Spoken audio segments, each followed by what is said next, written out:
बिस्मिल्लाहिर्रहमानिर्रहीम। अस्सलाम वालेकुम जी, क्या हाल है सबके। उम्मीद करती हूँ सब बहनें बिल्कुल ठीक ठाक होंगी, खैरियत से होंगी। सिलाई कोर्स बहुत अच्छे से जा रहा होगा और उम्मीद है कि बहुत सी बहनें सीख भी चुकी होंगी। मुझे बहुत ज़्यादा कमेंट्स आ रहे हैं कि हमने ये चीज़ सीख लिया, ये चीज़ सीख लिया। मुझे बहुत ज़्यादा खुशी होती है कि आप लोग सीख रहे हैं। तो आज की वीडियो भी बहुत ही ज़्यादा ख़ास है। आज हमारा 15 लेसन है, बेसिक का लास्ट लेसन है। फिर भी इंशाल्लाह कंटिन्यू रहेगा ये कोर्स और आपको साथ साथ बताती रहूँगी, सब चीज़ें आपके साथ शेयर करती रहूँगी। तो आज की क्लास बहुत ज़्यादा अहम होगी, तो आपने ज़रूर वीडियो को देखना है एंड तक। तो यहाँ पे मैं गई थी सिलाई सेंटर हमारे, तो मैंने शॉर्ट सी वीडियो बनाई थी आपके लिए कि आपको दिखा सकूं कि देखिए आपकी तरह और भी बहुत सी लड़कियां हैं जो काम कर रही हैं, सीख रही हैं और उनको कुछ ही दिन हुए हैं, न्यू हैं, बिगनर्स हैं और देखिए कितना अच्छा वो काम कर रही हैं। तो इसलिए मैंने शॉर्ट सी वीडियो आपके लिए बनाई, ये सिर्फ आपको दिखाने के लिए। इंशाल्लाह फिर कभी डिटेल के साथ मैं ये इस पे वीडियो बना के आपको दिखा दूंगी अगर आप लोग ये देखना चाहते हैं। आज की वीडियो में होगा बहुत सारी टिप्स होंगी, टोटके होंगे सिलाई के, वो शेयर करूंगी। ये सिर्फ आपके साथ शेयर करने के लिए, आपको मोटिवेट करने के लिए मैंने शॉर्ट से वीडियो बनाई थी।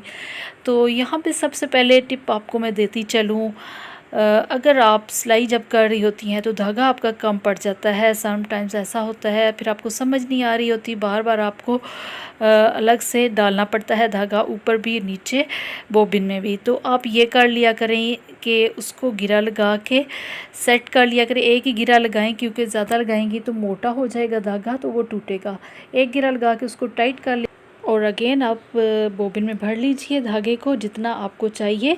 और ऊपर जब नलकी का कम पड़ रहा हो तो वहाँ पे भी आप यही तरीका कर सकते हैं, ठीक है। हाँ जी, तो अब आ जाते हैं मशीन के टूल्स की तरफ और जो आपके पास सिलाई का सामान पड़ा होता है उन सब चीज़ों की तरफ। तो आपने इन सब चीज़ों को भी अच्छे तरीके से मैनेज करके रखना है। बॉक्स ले लीजिए, घर में पड़े होते हैं, मेरे पास भी एक्स्ट्रा बॉक्स पड़े थे तो उनमें ही मैंने चीज़ें रखी हुई हैं। आपके सामने ही है, 2 आइसक्रीम वाले बॉक्स हैं और एक पता नहीं किस चीज़ का है। तो इन में मैंने अपनी चीज़ें रखी हुई हैं। आप भी इसी तरह से अपनी चीज़ों को सेट करके रखें ताकि आपको ढूंढने में मुश्किल ना हो। जब भी आपको कुछ चाहिए हो तो आप इजीली वहाँ से ले सकें, ठीक है।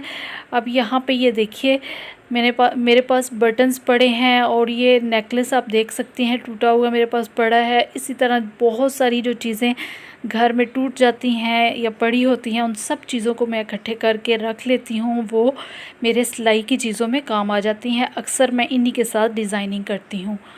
तो ये देखिए मैंने बहुत कुछ संभाल के रखा हुआ है, आप भी इसी तरह संभाला करें। उसके बाद आपके पास नोटबुक्स होनी चाहिए जहाँ पे आप अपने कस्टमर का साइज़ नोट करें या बाकी चीज़ें जो डिज़ाइनिंग वगैरह वो आपको बता के जाते हैं वो आप नोट करें। इसी तरह की मेरे पास अभी दूर पड़ी थी, एक ही मेरे पास बॉक्स में पड़ी थी, वो मैं आपको दिखा रही हूँ। इसके ऊपर डिज़ाइनिंग की सिर्फ चीज़ें नोट की हुई हैं मैंने। जो लोग डिज़ाइन मुझे बता के जाते हैं, कस्टमर्स जो होते हैं, सिर्फ वो डिज़ाइन मैंने यहाँ पे नोट किए हुए हैं। तो साइज़ वगैरह के लिए, हर चीज़ के लिए आप नोटबुक्स रखें।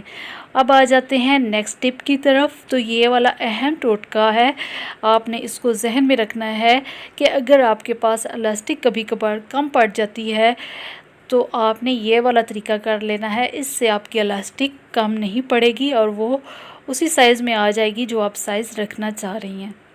अब ये देखिए इलास्टिक कम थी यहाँ पे, तो हमने एक कपड़ा लगा लेना है इसके साथ, ठीक है। इस तरह से अटैच कर लीजिए, एक तरफ सिलाई लगा लें। अब दूसरी तरफ भी आपने जितना आपको फैब्रिक चाहिए, जितना आप इलास्टिक ज़्यादा रखना चाह रही हैं या कम रखना चाह रही हैं, उस हिसाब से आप यहाँ पे सेट कर लीजिए कपड़े को और फिर वहाँ पे भी आप इसको स्टिच कर लीजिए और इसको अच्छी तरह से पक्का कर लीजिए। ये देखिए इस तरह से। ये तब आपने करना है जब आपने ट्राउज़र में इलास्टिक डाल लेना है, उसके बाद ये वाला तरीका होता है, ठीक है। आपको सिर्फ समझाने के लिए मैं बता रही हूँ कि आप ये वाला टोटका कर सकते हैं, परेशान होने की ज़रूरत नहीं है अगर आपकी इलास्टिक कम पड़ रही है। तो अब आ जाते हैं नेक्स्ट टिप की तरफ। तो ये देखिए आपके पास पुराने बटन पड़े होते हैं। मैंने जैसे कि पीछे आपको बताया कि मेरे पास बहुत सी पुरानी चीज़ें पड़ी हैं, इधर उधर से जो मुझे मिलती हैं उठा के मैं अपने पास संभाल लेती हूँ। उन चीज़ों को मैं वेस्ट नहीं करती, तो उनको किसी काम ले आती हूँ। तो ये देखिए अगर आपके पास बटन नहीं है और आपको लगाने हैं किसी ड्रेस पे और मैचिंग आपको बटन्स चाहिए, तो आप खुद से बटन्स घर पे तैयार करके लगा सकती हैं। तो ये वाला आप तरीका कर सकती हैं, कपड़े के बटन बना लीजिए, सेम वही कपड़ा ले लीजिए जो आपकी ड्रेस का है, या फिर कंट्रास्ट में, या जिस तरह भी आप बेहतर समझें जो आप लेना चाहें। मतलब आप पुराने बटन्स के ऊपर कोई भी मैचिंग लेके कपड़ा, तो आप इसको इस तरह से तैयार कर सकती हैं। और लगाने का तरीका भी मैं थोड़ा सा समझा देती हूँ शॉर्ट सा, कि आपने इस तरह से बटन को हर तरह से सेट कर लेना है। पिछली साइड की तरफ भी जो उल्टी साइड है वहाँ से भी आप उसके स्टिचेस लगा के उसको पक्का कर लीजिए, और ऊपर की तरफ भी बटन के साथ साथ आपने उसको लगा के सही तरह से पक्का कर लेना है और अटैच कर लीजिए बटन को। और ये दूसरा भी मैंने तैयार करके आपको दिखा दिया है। इसी तरह से आप बहुत सारे बटन्स बना के अपने पैसे भी बचा सकती हैं और बाज़ार के बार बार चक्करों से भी बच सकती हैं। अब नेक्स्ट आ जाते हैं जोड़ की तरफ। तो अगर आपका कहीं पे भी जोड़ आ रहा है, शर्ट में आ रहा है, शलवार में कहीं पांचे की तरफ आ रहा है, या कहीं पे भी आपका बाजुओं पे आ रहा है, या छोटी बच्चियों के अक्सर फ्रॉक बनाए जाते हैं उन पे जोड़ अक्सर डलते हैं, तो आपने उसके लिए ये वाला तरीका हमेशा से करना है। स्टेयर लेस, जॉइंट लेस या सीढ़ी लेस भी इसको कहा जाता है, ये अपने पास रखा करें। हर कलर में ये मिल जाती है, तो इसको इस तरह से अटैच कर लिया करें। जोड़ आपका नज़र नहीं आएगा, उल्टा वहाँ पे खूबसूरती आ जाएगी और वो प्यारा लगेगा, डिज़ाइनिंग हो जाएगी। ठीक है, कलर्स में भी ये वाली लेस मिल जाती है, तो इसको अपने पास रख लिया करें। इतनी महंगी भी नहीं है, बहुत सस्ते में ये मिल जाती है। सही हो गया। अब नेक्स्ट आ जाते हैं लेस की तरफ। तो लेस लगाने का आपको छोटी सी एक टिप देती चलूँ। अगर आपको कपड़े के ऊपर डिज़ाइनिंग थोड़ी सी करनी है और आप चाहती हैं कि आपकी लेस भी अच्छे तरीके से लग जाए और कपड़ा भी आपका ज़ाया ना जाए, तो आपने ये वाला तरीका करना है। सबसे पहले लेस को लगा के एक सिलाई लगा लीजिए, जैसे मैंने लगा ली थी। अभी आपने उसको इस तरह से फ़ोल्ड कर लेना है और इसके ऊपर एक और सिलाई लगा लीजिए। इस तरह बहुत ही प्यारी आपकी लेस लग जाएगी। और ये वाला तरीका भी आप कर सकते हैं, लेकिन इसमें आपका कपड़ा ज़्यादा वेस्ट हो जाएगा। तो ये जो आपको बता रही हूँ लेस वाला तरीका, इसमें आपका कपड़ा ज़ाया नहीं होगा। इतना होगा कि जितनी आपकी पिन टक्स डलते हैं हल्की सी सिलाई आएगी। ठीक है, ये देखिए बहुत ही प्यारी इस तरह से आपकी लेस लग जाएगी और आपका कपड़ा भी ज़ाया नहीं होगा।